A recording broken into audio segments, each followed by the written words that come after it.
누가 잘되는 복을 누리는가? 누가 잘되는 복을 누리는가라는 제목으로 말씀 전하겠습니다. 시편 112편은 이 지혜시로 볼 수가 있습니다. 그리고 그 내용은 이 복 있는 사람이 누구이고 그 사람이 받는 이 복이 무엇인가에 대해서 말씀하고 있습니다. 1절 말씀해 보시면 이 복 있는 사람이 누구인가를 말씀하는데 그는 여호와를 경외하며 그의 계명을 크게 즐거워하는 자다라고 말씀하고 있습니다. 하나님의 말씀을 그냥 즐거워하는 것이 아니고 그 말씀 그 자체를 너무 기뻐하고 또 그 말씀을 듣는 것 그 자체에 대해서 즐거워하는 것, 행복하게 생각하는 것, 바로 이런 자들이 이 복이 있는 자다라고 말씀하고 있습니다. 이 말씀은 그 시편 1편의 말씀을 연상시키는데 시편 1편에서도 이 복 있는 자가 누구인가? 하나님의 말씀을 주야로 묵상하는 자. 그러니까 하나님의 말씀을 크게 즐거워하고 하나님의 말씀에 대해서 듣는 것에 대해서 행복하게 생각하는 것, 이러한 사람들이 하나님의 말씀을 이렇게 주야로 묵상할 수 있다는 것이죠. 사실 이 말씀은 그 시편 1편의 이 말씀과 오늘 본문의 이 말씀은 똑같은 의미를 지니고 있다라고 할 수가 있습니다. 왜냐하면 하나님의 말씀을 묵상하는 자들만이 여호와를 경외하고 또 하나님의 이 계명을 크게 즐거워할 수 있기 때문입니다. 2절 말씀부터는 그 여호와를 경외하는 자에게, 즉 하나님의 말씀을 크게 즐거워하는 자에게 주시는 복이 무엇인가에 대해서 말씀하는데 그 첫째는 이 자손의 복에 대해서 말씀합니다. 2절 말씀해 보시면 그의 후손이 땅에서 강성하며 정직한 자들의 후손에게 복이 있으리로다 라고 말씀합니다. 여기 후손은 바로 이 직계를 의미합니다. 즉 그 자녀가 이 강성하게 된다는 것은 그 대족들로부터 이 부모의 이 방패막이가 된다라는 그런 의미를 가지고 있습니다.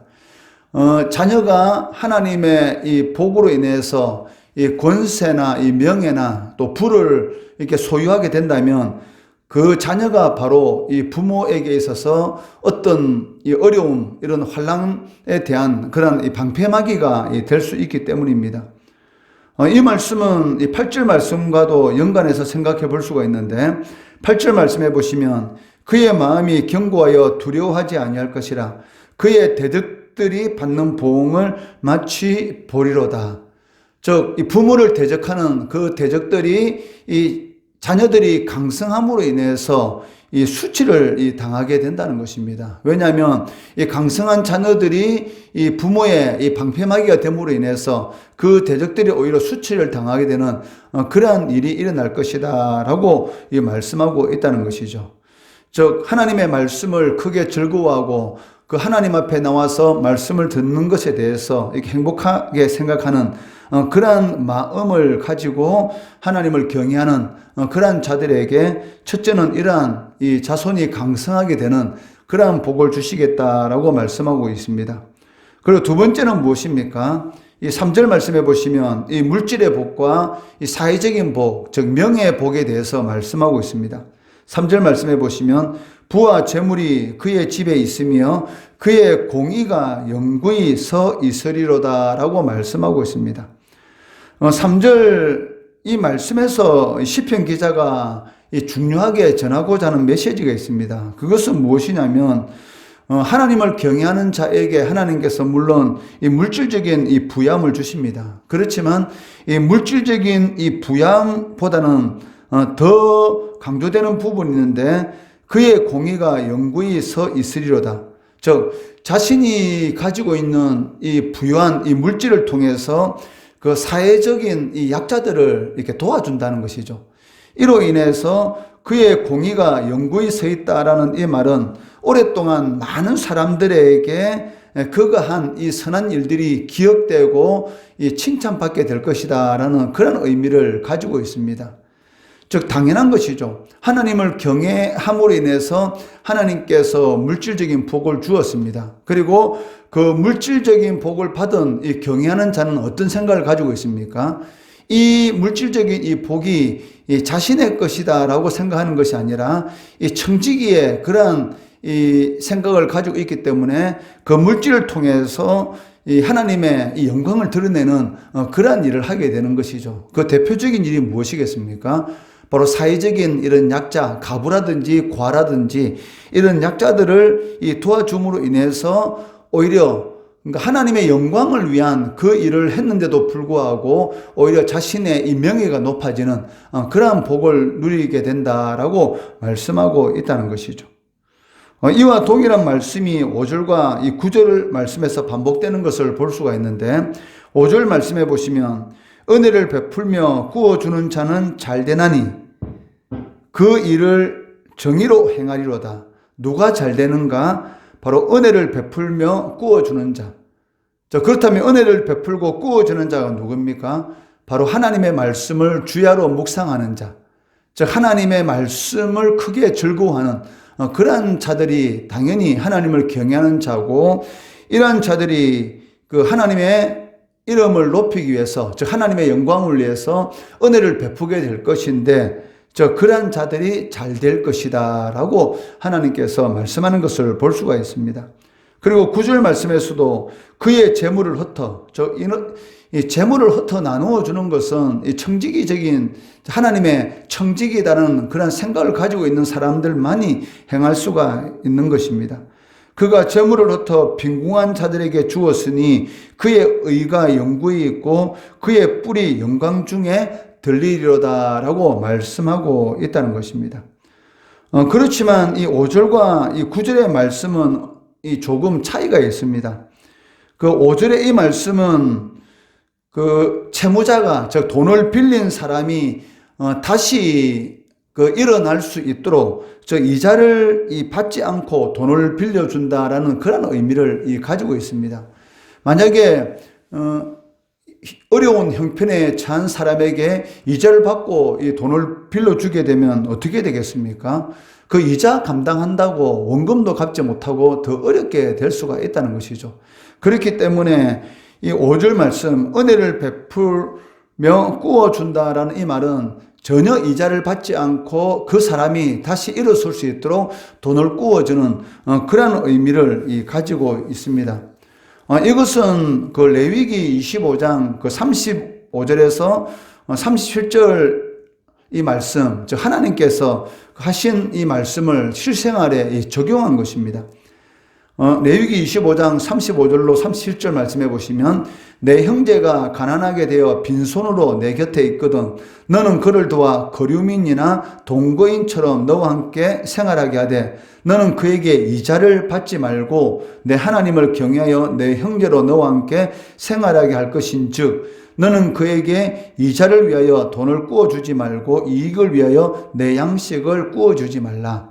즉 너 형제가 다시 일어날 수 있도록 이자를 받지 말고 돈을 구워주어라. 즉 일어날 수 있는 그런 이 도움을 베풀어라 라고 말씀하는 것을 볼 수가 있습니다. 그렇지만 오늘 본문의 이 9절 말씀은 이 5절의 말씀하고는 약간 다릅니다. 즉 이 9절의 말씀은 아예 갚을 수 없는, 즉 원금조차도 갚을 수 없는 사람에게 빌려준다라는 그런 의미를 가지고 있습니다. 즉 받을 수 없다라는 그런 생각을 가지고 빌려주지만은 실질적으로는 받을 수 없을 수도 있다라는 그런 생각을 가지고 빌려준다는 것입니다. 이것을 9절 말씀에서는 이 빈궁한 자라는 그러한 말로 이렇게 표현하고 있는데, 여기 빈궁한 자는 그들에게는 이 땅이 없기 때문에 이 농사를 지어서 갚을 길이 없는 그런 사람을 이렇게 의미한다는 것이죠. 그 하나님께서는 이처럼 갚을 수 없는 사람들에게 주는 그러한 자들에게 계속 선한 일을 할 수 있도록 잘되게 해주신다라고 말씀하고 있다는 것이죠. 즉 선한 일을 하려고 하면 그 잘돼야 되는 것이죠. 그러한 잘되는 복을 누리도록 하나님께서 하나님을 경외하는 자들에게, 즉 말씀을 크게 즐거워하는 자들에게 그러한 은혜를 베풀어 주신다는 것입니다. 즉 이 말을 다르게 표현한다면 이 예배를 하나님 앞에 나와서 말씀을 듣고 이렇게 예배 드리는 것, 이것을 존귀하게 생각하는 자들, 즉 즐거워하는 자들에게 이런 은혜를 베풀어 준다라고 말을 할 수가 있다는 것입니다. 그만큼 이 성도가 이 예배당에 나와서 하나님 앞에 영과 진리로 이 마음과 뜻과 힘과 정성을 다해서 드린 예배가 얼마나 중요한가, 우리의 삶이 이 형통함의 복을 받을 수 있는 그 길이 바로 예배다라는 것을 우리가 오늘 이 본문 말씀을 통해서도 우리가 알 수가 있다는 것입니다. 그렇지만 하나님을 경외하는 자들에게도 이 고난과 시련이 있을 수가 있습니다. 4절 말씀해 보시면 정직한 자들에게는 흑암 중에 빛이 일어나나니 그는 자비롭고 긍휼이 많으며 의로운 이로다라고 말씀하고 있습니다. 여기 흑암이라는 이 단어는 한 치 앞도 내다볼 수 없는 그런 어려운 그런 삶의 상태를 의미하고 있습니다. 그렇지만 하나님을 경외하는 자들에게도 이런 일이 일어날 수가 있습니다. 그렇지만 그러한 일을 당할 때에 하나님께서는 어떻게 해주신다는 것입니까? 빛을 비추어 주어서 그러한 이런 한 치 앞도 내다볼 수 없는 어려운 상황 가운데 있을지라도 낙심하지 않고 실족하지 않도록 하나님께서 빛을 비추어 주어서 다시 일어나도록, 즉 문제를 해결할 수 있는 그런 은혜를 베풀어 주신다라고 말씀하고 있다는 것입니다. 어두움은 빛이 비추게 되면 당연히 물러가게 되는 것입니다. 그렇기 때문에 의인은 흔들리지 않을 것이다. 즉 하나님의 말씀을 크게 즐거워하는 자들은 어떤 어려운 상황 가운데 있을지라도 흔들리지 않는다라고 말씀합니다. 6절 말씀해 보시면 그는 영원히 흔들리지 아니하며 의인은 영원히 기억되리로다. 즉 그 하나님 안에서 의인은 누굽니까? 바로 하나님을 경외하고 하나님의 말씀을 즐거워하는 자들, 즉 하나님 앞에 나와서 예배를 드리는 것을 존귀하게 생각하고 즐거워하는 이러한 자들이 하나님 안에서의 의인이다. 그리고 그러한 자들을 하나님께서 영원히 기억하신다라고 말씀하고 있다는 것이죠.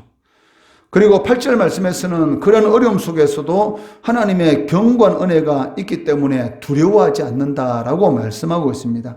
8절 말씀해 보시면 그의 마음이 견고하여 두려워하지 아니할 것이라 그의 대적들이 받는 보응을 마침내 보리로다라고 말씀하고 있다는 것이죠. 즉 그의 마음이 견고하여 두려워하지 않는다. 한 치 앞도 내다볼 수 없는 그런 어려운 가운데 있으면서도 불구하고 두려워하지 않는 은혜. 이 다윗의 고백을 통해서도 우리가 알 수가 있지 않습니까? 천만인이 나를 둘러 진친다 할지라도 나는 두려워하지 않을 것이다. 그 이유가 무엇이냐면 그 가운데서도 하나님이 나와 함께 하시기 때문이다 라고 고백하는 것을 볼 수가 있다는 것이죠. 이런 은혜가 하나님께서 베풀어 주신다라고 말씀하고 있습니다. 누가 잘되는 복을 누리는가? 바로 여호와를 경외하고 그의 계명을 크게 즐거워하는 자. 시편 1편 기자의 말을 빌리면 하나님의 말씀을 주야로 묵상하는 자. 이러한 자들에게 하나님께서는 잘되는 복, 자손의 복, 재물의 복, 또 사회의 약자들을 도와줄 수 있는 복, 흑암과 같은 어려움을 당한다 할지라도 넉넉히 극복할 수 있는 그러한 복을 주신다라고 말씀하고 있습니다. 하나님의 말씀을 즐거워하고 하나님 앞에서 나와서 예배 드리는 것이 얼마나 큰 은혜인지 거기에 감사함으로 인해서 잘되는 복을 누리시는 우리 성도 되시기를 주의 이름으로 축원합니다.